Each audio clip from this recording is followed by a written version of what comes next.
San Clemente is using falcons to shoo seagulls off the beach. As Artie Nehru reports, the goal is to improve water quality at one of the most polluted beaches in Southern California. These flying falcons are marking their territory at Poche Beach in San Clemente. Their message to nearby seagulls is simple: stay away. We fly them to a lure, and when the bird's basically chasing the lure, it looks like it's got deadly intent, and that's making the difference. When the seagull sees a falcon flying like it's chasing something, they instinctively know, they're hardwired more or less, that they need to get out of the area. The city commissioned master falconer Adam Chavez to keep seagulls away from the area.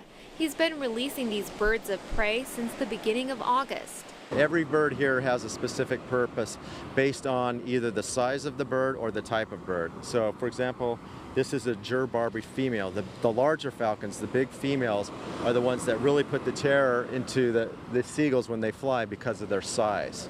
There are some birds that we know are like the showstoppers that are really proficient. Chavez's company usually has 9 to 12 birds on the beach. They fly one bird at a time, with each bird flying twice a day, sometimes 3 times a day. Hawks are also used. The hawks would chase them straight away, but I don't want to catch any of the gulls. I'm not trying to do that. Basically, we're just trying to use their presence. Having a predator around is usually enough to scare them away. The city is trying to scare the seagulls away to help improve the water quality at Poche Beach. Environmental analyst Mary Vondrack says gull droppings have been polluting the water here for a long time. We've had consistently high bacteria readings at Poche Beach for several years. We've been on the beach bummer list that comes out every year from Hilda Bay, several years in a row. It's not uncommon for high bacteria warnings to be posted on the beach almost daily, a cause of concern because the small beach, which borders Dana Point, does attract a lot of visitors. The Homeowners Association has a beach club right here on the beach. There's a gentleman who has a surf club every year who teaches kids how to surf. He's been running that for the last 16 years.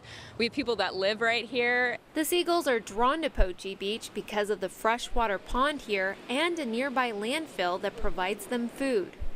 The main thing that attracts them here is that we have fresh water source. They're thirsty, they want to come down here and drink, and then they can hang out in the water. The city employed a pilot program at the end of last summer where falcons were perched at the beach but not flown.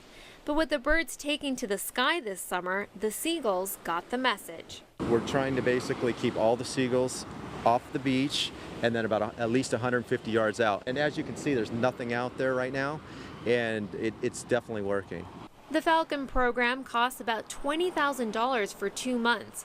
Vondrack says the funding comes from local property owners who pay a monthly fee to address water quality issues. When we started August 9th, there were basically about 500 gulls on the beach on a daily basis. And now, as you can see, there's 0 gulls here. Chavez says they're trying to break the habits of the seagulls, but that process can take a while. Will the gulls come back at some point in time? Yeah, I'm sure they will. But what we're trying to do is get them to come back in lesser numbers and find somewhere else to go. The Falcon program will run until September 30th. It'll be weeks before we know if this method is a short-term solution or a long-term solution, but if need be, the falcons might be back. In San Clemente, Artie Nehru, Real Orange.